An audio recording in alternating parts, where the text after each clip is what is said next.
My name's Nerissa. I am a mum of 2 kids. I was born in Adelaide, grew up in Brisbane and moved to Melbourne when I was 20. And I'm a really good writer. It was always a challenge finding clothes that I would like, that would fit. I never felt confident about my body. I never felt confident in myself. I was often worried about what other people would think of me. I was judging myself, and so therefore I would judge other people.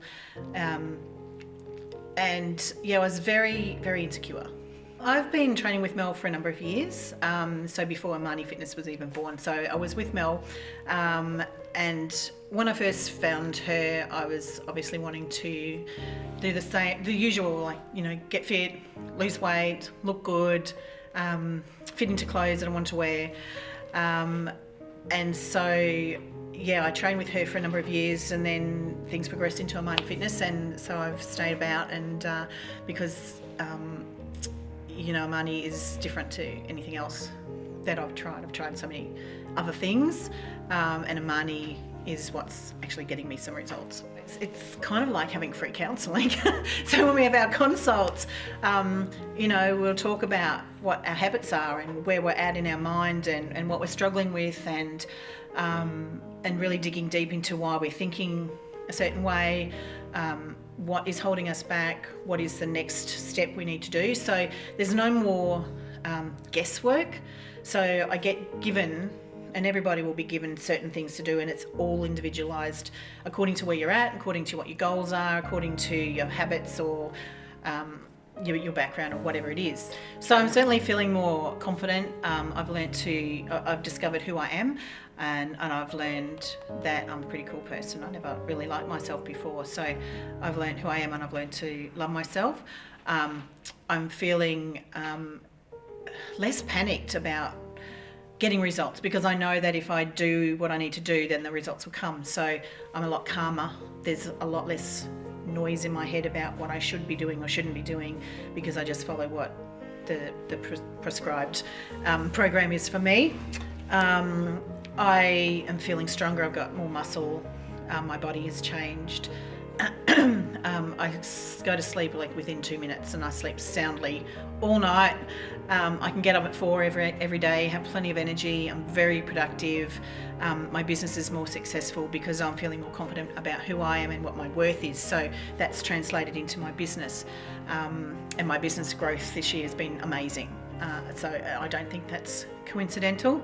It's only really been this year that I've committed 100% wholeheartedly with transformation.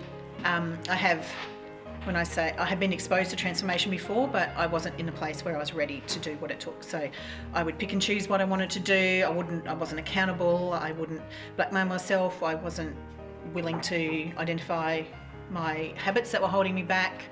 I didn't even know that I had habits holding me back. So it's been a very long journey for me to get to where I am.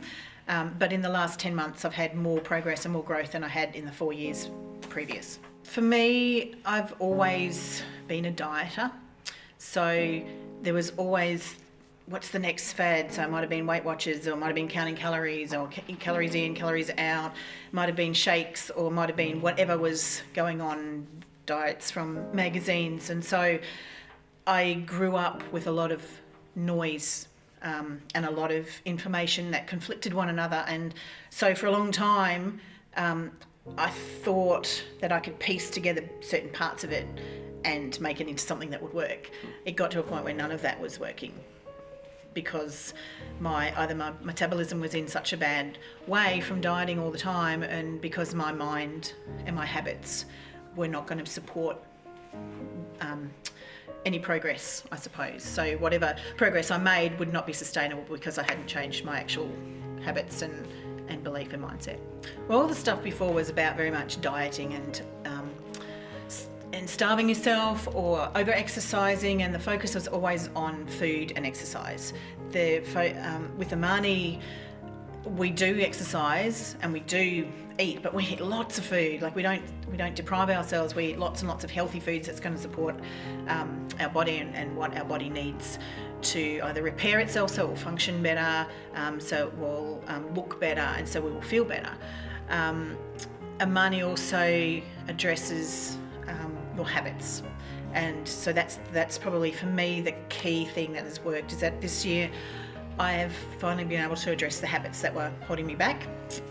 For a long time I didn't even realise some of them were habits, or wasn't ready to acknowledge them, but the focus is on changing mindset. So until you change your mindset, and that's something that I've learnt this year, that until I change my mindset and how I see myself and what I believe about myself, I can diet and exercise till the cows come home and I still won't have the results that I want. The transformation actually comes from the inside out, rather than focusing on physical, wow, you're so ripped in 6 weeks. Like, it's not sustainable. It's got to be sustainable. It's a lifestyle change. They will change their life. It will change in ways that you don't expect. You'll go on a journey that is probably different to what you would expect also, but it's so much richer than you would imagine. You'll learn so much about yourself, and the journey that may seem overwhelming and scary at first becomes exciting. It becomes something that you want to get up and do every single day, because you're learning more about yourself and you're moving towards the goals. I'm also a better role model for my kids. They often say they're really proud of me, and they watch what I do, and their behaviours are changing as well at home in terms of what they eat, how they see exercise, how they see food, and how they look at themselves. So all of those lessons that I'm learning, I'm able to pass on to my kids as well. So, and I know that I've inspired a few other people who have been watching my journey to, admit that it's okay to be in a place where you don't want to be, but it's not okay to sit there and be stuck. So I guess that's what I would encourage people in, is that if you are feeling like you are stuck and you're not happy with where your life is and where it's going, then you need to change something, and it's okay, because everybody wants to change something about your life, and it's those people who have the courage to actually admit that are the ones who'll be able to do that.